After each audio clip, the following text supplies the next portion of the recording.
Bienvenue, et le film d'aujourd'hui racontera l'histoire d'un général romain qui était considéré comme l'un des plus puissants généraux de son temps, mais qui sera trahi et sa femme et son fils seront tués. La question demeure, pourra-t-il se venger ou non? Avant de commencer le film, n'oubliez pas de cliquer sur le bouton j'aime et de vous abonner pour recevoir toutes les nouveautés. L'histoire du film commence aux frontières de la ville de Germanie, où l'armée romaine assiège la ville et se prépare à l'envahir. C'est ici que le commandant de l'armée et le héros, Maximos, se déplace au milieu des troupes, montrant que tous les soldats l'admirent et le respectent, car ce dernier est un combattant fort et a un bon cœur. Il arrive alors auprès de l'expert tactique et lui demande concernant le guerrier qui a été envoyé pour transmettre un message à l'armée ennemie. Il lui répond qu'il n'est pas encore revenu. Après un moment, le guerrier qui a été envoyé apparaît, mais il est tué et égorgé. Ensuite, le commandant de l'armée ennemie apparaît et dit « Préparez-vous à la guerre, car il n'y aura pas de paix entre nous et vous. » À ce moment-là, Maximos comprend que la guerre va éclater et commence à motiver les soldats.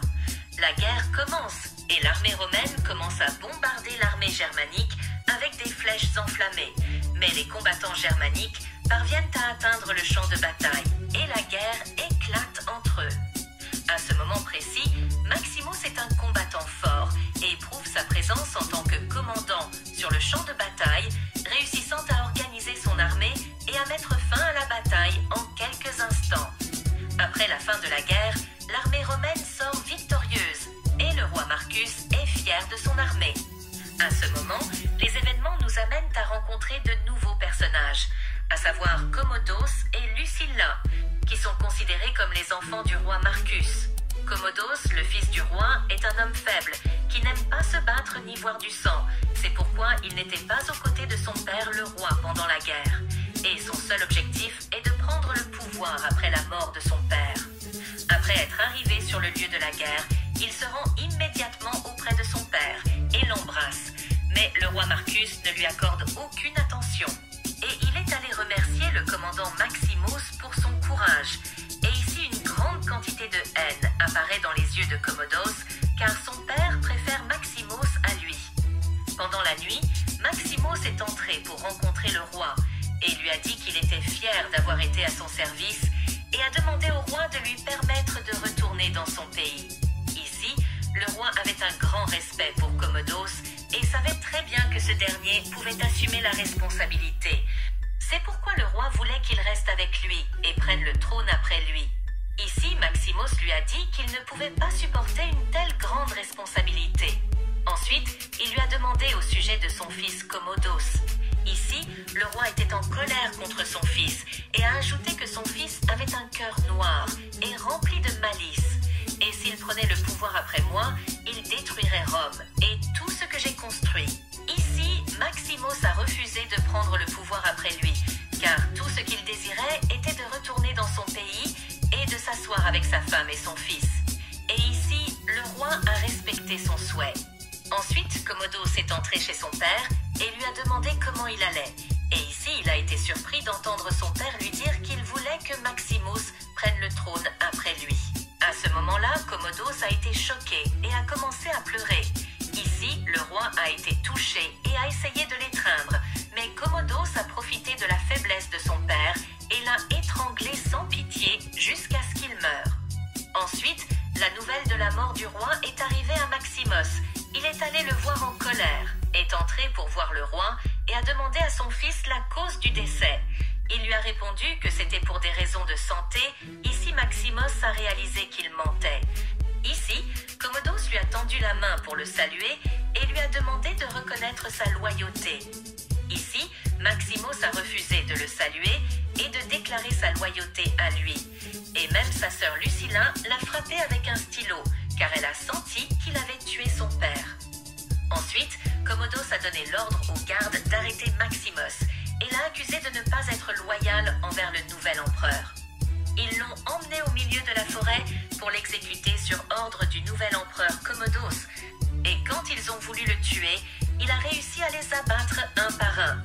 Ici, il ne lui restait plus que ce garde qui a réussi à blesser Maximos.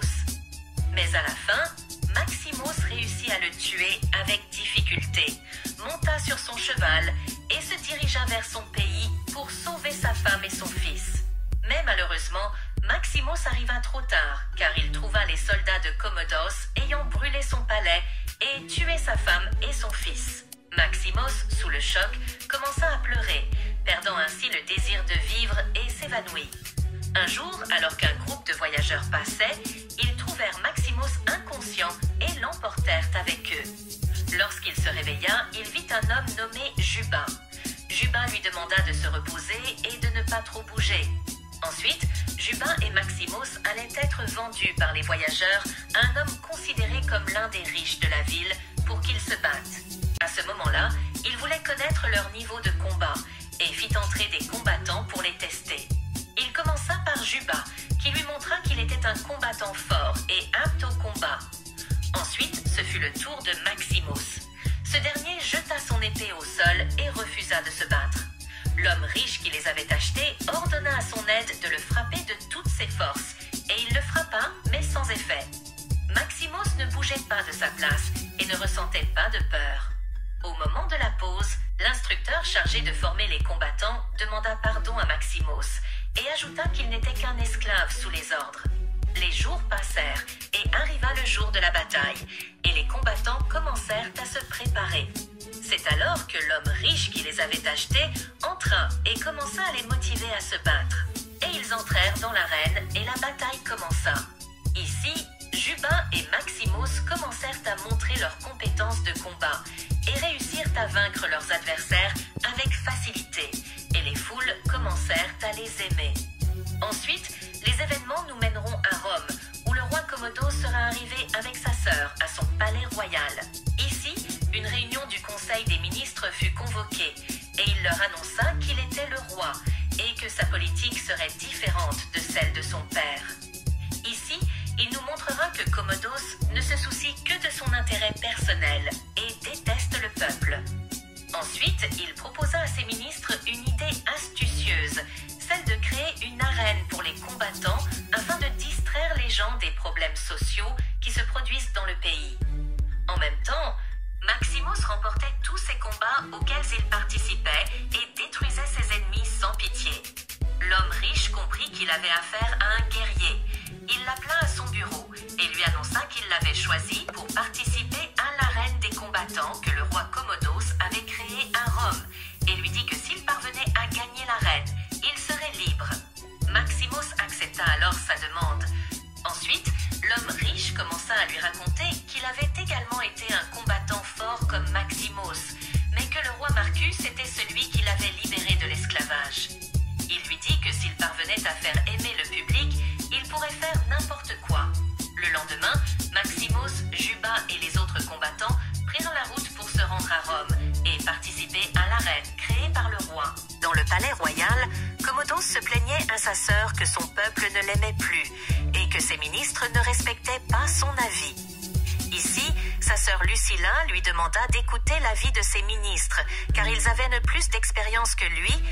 Mais Commodus était arrogant et n'accorda aucune attention à ses paroles. Ensuite, nous remarquons que sa sœur Lucilla le déteste aussi et complote avec les ministres pour le tuer et le destituer du trône. En même temps, Maximos se préparait à combattre et allait mettre un masque pour cacher son visage afin que personne ne le reconnaisse, car si Commodus apprenait qu'il était en vie. Ensuite, les combattants ont commencé à monter sur le ring. Parmi eux, Maximus, Agin et Juba.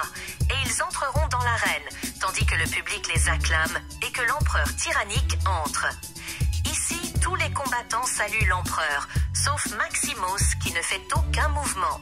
Ensuite, il commence à donner des instructions aux combattants et leur dit d'essayer autant que possible de rester proches les uns des autres. Et surtout, de travailler en équipe pour vaincre l'ennemi. Soudain, les portes s'ouvrent et un groupe de combattants sort avec des chars de guerre qui les entourent et commencent à leur tirer des flèches. Ici, l'expertise de Maximos dans la conduite des guerriers va se manifester et il leur donne l'ordre de se rapprocher et de se regrouper pour prendre une position défensive et de rassembler leurs boucliers en une seule armure. Ici, le plan réussit parviennent à renverser un char de guerre. Ici, Agin commet une erreur et sort du groupe pour tuer un des guerriers. Ils l'ont touché avec une flèche. Puis le char s'est dirigé directement vers lui pour l'écraser. Et ici, Maximos intervient et le sauve à la dernière minute. Les chars vont entrer en collision les uns avec les autres, ce qui entraînera leur renversement. En même temps, Maximos se relèvera, montera à cheval et poursuivra un des guerriers, tuant l'un d'eux tandis que l'autre se renverse. Ici, son ami Juba lui passe l'épée sous l'admiration de l'empereur. Maximos a poursuivi et tué des combattants avec efficacité, puis a donné l'ordre à ses amis de tuer les autres guerriers. À cet instant, le public était impressionné par les compétences de Maximos et tout le monde a commencé à l'applaudir et à crier son nom. L'empereur demande l'identité du combattant masqué et demande à descendre pour le voir. Ici, l'armée est entrée dans l'arène et leur a demandé de rendre leurs armes, car l'empereur va entrer. L'empereur est entré, heureux, et veut connaître l'identité du combattant masqué. Il s'est approché de lui et lui a dit qu'il admirait ses compétences de combat et lui a demandé de révéler son nom. Ici, Maximos lui a répondu que son nom était le gladiateur, puis s'est retourné et est parti. Ici, l'empereur s'est fâché et lui a dit « Comment oses-tu tourner le dos à l'empereur ?» À ce moment-là, Maximos a enlevé son masque et s'est tourné vers lui et a dit « Mon nom est Maximus Decmis Merdis, commandant des armées et général de la Légion de l'empereur, et serviteur obéissant du véritable empereur Marcus Aurelius, père d'un fils assassiné et mari d'une épouse assassinée. Je suis revenu pour me venger, que ce soit dans cette vie ou dans l'autre. » Ici, Commodus a ressenti la peur quand il l'a vu et a demandé à ses gardes de le tuer. Mais à ce moment-là, le public a commencé à s'agiter et a crié le nom de Maximos. Alors, Commodus a été frustré et a supplié pour qu'on lui pardonne, car il ne pouvait pas contrarier le public. Ainsi, Maximos a pu surmonter l'empereur, car le public était de son côté. À la sortie de Maximos de l'arène, le public a commencé à l'encourager. Dans la nuit, Lucilla est allée voir Maximos et lui a parlé du plan qu'elle avait convenu avec les ministres pour éliminer Commodus. Ici, il lui a répondu qu'il ne pouvait rien faire pour le moment, car il n'était qu'un simple combattant. Lucilla lui a alors dit qu'elle était prête à l'aider à revenir. Il a refusé et lui a ordonné de s'éloigner de lui. Les jours passèrent et Commodus rejoignit le combat contre Maximos, amenant le combattant le plus fort qu'il avait, nommé Tigris. Lorsque le combat commença, des tigres sortirent du sol, enchaînés, car Commodus voulait se débarrasser de Maximos par tous les moyens. À un moment donné, alors que Maximos était occupé au combat, un tigre surgit et se jeta sur lui, mais ce dernier parvint à le surmonter et à le tuer. À ce moment-là, Tigris profita de l'occasion et voulut tuer Maximos. Mais Maximos, homme de guerre, réussit à se défendre et lui planta la hache dans le pied. L'empereur, voyant cela, ne fut pas satisfait et continua à observer. Maximos mit à terre le combattant sous les encouragements du public. Ensuite, l'empereur se leva et ordonna à Maximos de le tuer, mais ce dernier refusa de le faire et désobéit à l'ordre de l'empereur. À ce moment-là, l'empereur ordonna à ses soldats d'entrer dans l'arène. L'empereur entra lui aussi, et en arrivant près de Maximos, le public commença à crier le nom de Maximos. Ici, l'empereur n'a trouvé aucune solution pour le tuer, alors il a commencé à le provoquer et lui a dit que ses combattants avaient tué sa femme de sang-froid et que son fils, quand les soldats ont voulu le tuer, a commencé à pleurer comme des femmes. Tout ce discours était pour montrer la réaction de Maximos devant le public et le tuer. Mais Maximos était intelligent et lui a dit que son heure était proche et qu'il le tuerait et que ses jours étaient désormais comptés, la joie de l'empereur. En sortant de l'arène, Maximos a vu l'un de ses fidèles soldats, nommé Cassius. Maximos lui a dit qu'il voulait le rencontrer et discuter avec lui plus tard. Ensuite, les événements nous conduisent au palais royal, où Commodus est en colère et dit à son conseiller que Maximos a désormais plus de popularité que lui et que la plupart des gens l'aiment. Son conseiller lui a répondu que Maximos n'était qu'un combattant, tandis que lui était l'empereur de la Grande Rome. Les jours passent et Cassius va rencontrer Maximos et lui annonce qu'il y a 5000 soldats qui se sont rebellés contre l'armée et qui attendent maintenant seulement son ordre pour attaquer le palais et tuer le tyran Commodos. Maximos lui a chargé d'aller voir Lucilla et de lui dire que Maximos avait accepté de l'aider à tuer Commodos. Et là, Cassius est allé voir Lucilla et lui a annoncé que Maximos avait accepté de l'aider. Pendant ce temps, le Premier ministre est allé voir Maximos et s'est mis d'accord avec lui sur le plan qu'ils utiliseraient pour tuer Commodos. Mais malheureusement, les espions de Commodos surveillaient les mouvements du Premier ministre et il a été arrêté. Commodos est allé voir sa sœur et a appris qu'elle était impliquée. Alors il la menaça avec son fils, disant que si elle essayait de le trahir, il la tuerait, elle et son fils.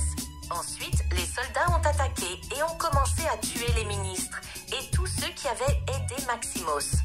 Ils ont également attaqué le quartier des guerriers, précisément l'endroit où se trouvait Maximos. C'est alors que l'homme riche qui avait acheté Maximos lui a remis les clés de la sortie pour qu'il puisse s'échapper et lui a dit qu'il était libre et pouvait aller où il le voulait. Maximos a libéré tous les combattants et leur a dit que s'ils voulaient partir, ils pouvaient partir. Mais s'ils voulaient se battre avec lui, ils étaient les bienvenus. À ce moment-là, tous les combattants ont préféré se battre à ses côtés. Alors ils lui ont proposé de fuir par la porte secrète pendant qu'il les combattrait et les distrairait. Maximos est sorti par la porte secrète et il attendait dehors son ami Cassius. Mais par malchance, il a trouvé l'armée qui l'attendait, ayant tendu un piège et l'ayant capturé. Ensuite, ils l'ont emmené où il a passé toute la nuit les mains liées. Le matin, Commodos est venu le voir et lui a dit qu'il était temps de montrer au peuple romain qu'il était plus fort que lui et qu'il allait se battre dans l'arène. Ensuite, il s'est approché de lui et l'a poignardé avec un couteau empoisonné et a demandé à ses soldats de lui mettre une armure pour que la blessure ne soit pas visible. Ensuite, il a pris ses gardes et est monté avec Maximos dans l'arène. Le combat a commencé et bien que Maximos ait passé toute la nuit debout et les mains liées, il a réussi à le surmonter et à faire tomber son épée. À ce moment-là, Commodos a commencé à demander aux soldats de lui donner une épée. Et le chef des guerriers est intervenu, demandant aux soldats de ne pas lui donner d'armes. À ce moment-là, Commodos a sorti un couteau de sa main, mais Maximos, malgré cela, a réussi à le lui retirer. Maximos est un homme de guerre qui sait ce qu'il fait. Il a assommé Commodos, puis il a saisi sa main et l'a tué avec l'arme qu'il avait tirée de ses mains. En même temps, le public est choqué parce que l'empereur est mort. À ce moment-là, le poison a commencé à circuler en Maximos et il a commencé à sentir qu'il allait perdre connaissance. Il a alors donné l'ordre au chef des guerriers de faire sortir tous ses amis combattants de la prison. Ensuite, il est tombé et Lucilla est venue vers lui. Il lui a dit de ne pas avoir peur car Rome est maintenant entre de bonnes mains. Et ici, nous aurons atteint la fin du film. Si vous avez aimé le contenu, n'oubliez pas de cliquer sur le bouton « J'aime » et de vous abonner pour recevoir toutes les nouveautés. C'était votre chaîne Inflamme TV. À la prochaine.